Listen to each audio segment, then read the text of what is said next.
Welcome back mga kada. Isa na namang interesting at importanteng health topic ang ating tatalakayin ngayon sa Hello Doc. Pag-uusapan po natin ang kakaibang kondisyon na baka naranasan nyo na. Ako naranasan ko na. Pero hindi natin alam ang tawag dito. Ito pala yung tinatawag na leisure sickness. Ano nga ba ito? At please, can we please avoid it? Kaya nga, kung pwede lang. Pag-usapan natin yan with our health expert, Doc Miguel Aspiras, isang general physician to help us understand what this is. And pwede bang maiwasan ito? Good morning, Doc! Welcome to Kada Umaga. Hello, welcome Doc. back. Thank you po. Thank you. Nag-guest na dito si Doc before. Okay, Doc, ano po ba itong leisure sickness? At bakit ito umaatake kung kailan tayo nagbabakasyon, kung kailan tayo ay relaxed and supposedly rested? Okay, itong leisure sickness ay karamdaman o sakit na nararamdaman ang mga sumusunod na sintomas. Halimbawa, sakit ng ulo, sakit ng kasukasuan, parang sinisikmura o nasusuka, o parang lalagnatin, o di kaya flu-like symptoms, sa Tagalog, parang kang tatrangkasuhin. Na nararamdaman lang tuwing weekend, o kaya yung pag magbabakasyon ka, sakto sa timing. Pero lilinawin ko, hindi po ito isang medical or It's not a medical hindi siya condition. formal or official na medical condition, pero nare-report po ito. Okay, so is this a mental condition? Pwede siyang mental condition, pwede rin siyang physical na physiological condition, or could be both, no? Okay. Na phenomenon po siya. Physiological. So, ano po ang nakaka-trigger nito? Okay po. So, The idea that you're going on vacation? Correct! Di ba baliktad? Kaya dapat magkakasakit ako, gano'n, nagkakasakit pa patapos na yung Monday vacation. sickness, di ba? Yun, familiar tayo sa Monday sickness. Correct. opo. Di, halimbawa po, no, sa, ito, kunyari, nangyayari po ito sa sobrang busy o kaya highly stressful na working environment na hindi lang isang araw na pang matagalan na, tas bigla kang magpapahinga. So, kunyari, pag tayo maraming hinahabol na deadline, maraming trabaho, tambak ng gawain, siyempre, ang iisipin ng katawan natin, kailangan ko matapos ang gawain, kailangan ko matapos magampanan ang mga responsibilidad. Habang nag-iisip tayo ng gano'n, makakalimutan natin na masakit na pala yung balikat ko, na hindi pa pala ako kumakain, hindi pa pala ako umiinom ng tubig, hindi pa pala ako natutulog, tuloy-tuloy sa trabaho. Pagdating ng weekend o ng bakasyon, dun, ramdam mo na lahat ng pagod mo. So parang lahat, pagod, work, ganyan. Pagdating na ng vacation mo, pagdating na ng weekend, yun na nararamdaman ng katawan mo, ayan. Parang napatid kasi yung momentum or yung pattern. Opo. Kung kaya't yung body mo parang naggulantang. Parang ano ito? Ano itong relaxation na ito? Hindi ako pamilyar. Pinabayaan kasi din natin kung anong, sige, okay lang yan. Baka mawala din yan tomorrow. And then, ayan, when you finally have time to feel your body, everything is there. Feel your body. Okay, pero Dok, so paano siya ipaprevent? Dok, ayaw naman namin na nag-ipon kami. Tapos ito na talaga yung Bakasyon na. nag-countdown ka na, di ba? Matagal mo 5 days to go, 4 days to go, babakasyon ka na. Tapos biglang, ay, may trangkaso. Hindi mo naman pala ma-enjoy. Opo. Well, simulan po natin. No? Una, lahat ng sobra masama. Sobrang pagod, sobrang trabaho. To the Noted, point na, guys. to the point na hindi lang isang araw, 2 araw, 5 araw ka ng puyat. Preno. Busina ka daw, Dok. Doc, ang sakit ha. Pero kunyari po, sulitin natin, kunyari, meron tayong lunch break. Karapatan po natin na may lunch break, no? O kaya yung pamerienda, habang lunch break, isang tabi muna ang mga konsumisyon, isang tabi muna ang trabaho. Sandali lang, kain lang muna tayo. Pagkakain, nakakain na kayo, sige, trabaho na ulit kayo. Kaya nga. Tapos, kunyari, wag na natin hintayin na mauhaw tayo, inom na agad tayo ng tubig. Ang recommended po is 2 to 3 liters na water intake throughout the day. No? Tapos, kapag, Ilang tumbler? Dok? depende po sa size ng tumbler. Alam naman natin yung mga ano, di ba? Isang litro. Opo. 3 nun. Opo. Wag po ng soft drinks, ha? Diba? Opo, tama po. Measuring lang po yun. Naisip Isang ako ng tubig po. litro, yun yung naisip ko sa Opo. 3 nun, pero ang laman tubig. Tama po, tama po. Tapos more pa, if you are physically active, napapawisan, nasa mainit na environment, more water pa. Oo. Pag correct. nagawa natin ito, bawas ang stress na nararamdaman ng katawan natin. Kasi kunyari pag busy tayo, makakalimutan mo na ng katawan natin na uhaw ka na pala or pagod ka na pala kasi active yung adrenaline natin eh. Yan yung stress hormone na kailangan talaga natin para sa trabaho. Kaya pag may deadline tayo o may importanteng hinahabol na kailangan talaga. Kaya lang pag napapasobra, masama. Ganun po siya. Dok, paano naman natin malalaman kung ito ay kailangan na talaga nating ipacheck, kailangan na talaga nating kumonsulta? Okay po. Generally, kapag paulit-ulit siya, tapos palala ng palala. Huwag na kayo magbakasyon. Ay, hindi naman. Importante po ang bakasyon. Pero ganun din, pag masobra din sa bakasyon. Louder, Doc, Hindi rin. importante ang bakasyon. Let's go! Bakasyon ba? Now? Delayed. Importante rin ng bakasyon. Actually, may studies nga na pag may tama ang work-life balance, less na mapapagod ka sa work, less chance na mag-absent. So, importante rin ang bakasyon.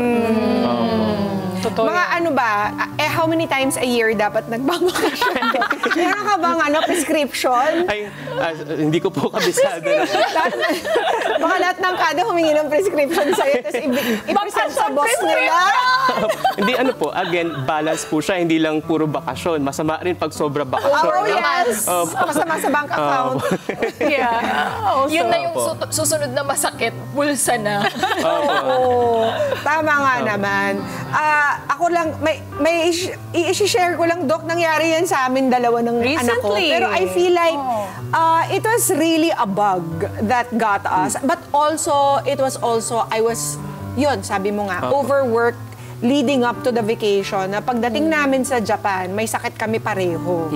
And some practical tips siguro that I can also share before going on a vacation or holiday is mag-quarantine kayo. Mag-self-quarantine din. Para, alam mo yon, para you don't catch unnecessary viruses from people that you don't necessarily have to see. Diba? Huwag ka naman mag-party-party, mag-attend ng kung ano-anong event na maraming tao, bago magbakasyon. Ay baka nga, in all likelihood, you might catch something, lalo na kung mababa yung immune system nyo. Pero, gawin niyo muna yung sinasabi ni Doc. Huwag muna kayong mag-overload. I'm curious lang mga PNMs, Doc, kung meron ka bang mga pasyente na pumunta sa'yo at feeling nila may sakit talaga sila, yung palang, it's psychological. Opo. Itong mga to, Opo. ganyan. Uy, magandang topic din yan. Opo. Oo, yeah. Sir KU. Actually po, kahit psychological siya, ang utak ng tao, konektado po sa katawan. Correct. Kumbaga may Physical. mind-body connection. Kahit ba psychological yan. Affects Kung yung din. nararamdaman mo yun, tunay pong pangyayari Ay, yun. Oo nga. yung mga hypochondriac, parang always feeling like they're sick with something, nangyayari Kahit wala. talaga. Opo. Pero ano po, yung point natin dito is mental health is real din po. No? Na For ganun. sure. Tapos yung regards po sa quarantine, iba nung panahon ng COVID, yun, strictong quarantine talaga. Pero ngayon, important also din to follow kung anong recommendations currently ng DOH natin. No? Yeah. Na, not to the point na yung kailangan mo talaga mag-self-isolate, but practice good hand hygiene, o kaya yung if you cannot avoid being exposed to crowds po. Kunyari, magko-commute, imposible naman po na halimbawa, hindi mag-MRT ang tao. Mag-face mask tayo Yes. as much as possible. Huwag That's a hawakan good yung one. mukha. Bukod po dun sa stress management, may mga good hygiene practices din po tayo. Na dapat natin gawin whether we're going on a vacation or not. leading up to the weekend. Diba, minsan kasi kapag sobra na tayo nagtatrabaho, tapos nakakalimutan na natin yung vitamins, Yes. nakakalimutan na natin yung nutrition na kailangan natin. Ang dami nating nakakalimutan. The hygiene. Isa pa yan, nakakalimutan The natin. exercise, that's the first one to Agree. go. Kapag tayo masyadong busy. Kasi may ganun ako na minsan na nagagawa na dahil sunod-sunod yung work ko, nakalimutan ko, the whole day, isang tinapay pa lang pala yung nakakain ko. I do that all the time. Hindi, Yeah. Tulad kayo.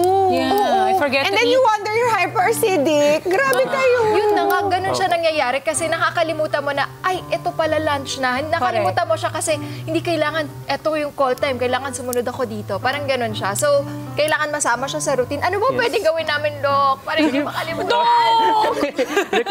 Siguro ako po, personally, ma-recommend ko, kung pwede naman mag-alarm sa office, mag-alarm kayo, time na for lunch. O kaya alarm kayo, Time to drink Sa water, simula ganun lang po din. ang pag-alarm. Pag nasanay na po tayo, kalimutan natin yung alarm hanggang Magiging maging automatic. habit True, na. true. With regards to exercise po, halimbawa, ang tagal nyo nang nagtatype sa office desk. Halimbawa, sa mga office workers or sa students po, di ba? Sa sobrang sipag. Sumasakit na pala yung balakang o yung balikat. Tayo muna tayo. Tayo, unat, mag-stretch, tingin sa malayo para mapahinga din ang mata. Tama. Tas- Pwede din mag-alarm doon. Simulan nila ng Pwede alarm, rin po, no? pwede rin po, lalo na pag hindi Every po 20 sanay. minutes, tama ba, Doc? No? 20 to 30 minutes. Basta importante ma-interrupt ang long sitting hours po. Yung simpleng ganun, may benefit na talaga. Pero iba pa rin po pag mag-set aside ka talaga ng time for exercise na Totoo regular. yun. Opo. Naka-focus ka lang sa katawan mo, Opo. 'di ba? Hindi yung Opo. gawaing bahay, mga ganyan. Opo. Lahat. Dapat nga meron tayong time even before starting your priorities. Opo. Dapat gumalaw-galaw muna tayo dyan. Para ma-enjoy natin yung vacation. That's the point. Going to the point pa, yeah. Going back to the point. Maraming salamat, Thank you Doc. po. And for further consultations, please give your contact details sa ating mga kada. Sige po. Nagkiklinik po ako bilang general physician saka acupuncturist sa Living Life Well Clinic, 5th floor atrium ng SM Mega Mall, saka po sa Inam Clinic, 82A Malacca Street, Diliman, Quezon City. Yay! Thank you very much, Doc. At mga kada, ang pagkakasakit po ay pwede maiwasan sa tamang pag-iingat sa ating kalusugan. Siguraduhin tayo ay healthy physically, emotionally, and mentally para life ay always happy. Mga Kanet 25, this is Pia Guanyo Mago. For more Kada Umaga updates, please click the subscribe button and follow us on Net25 social media pages at Net25TV and at Net25 Entertainment Facebook page. See you guys. Bye!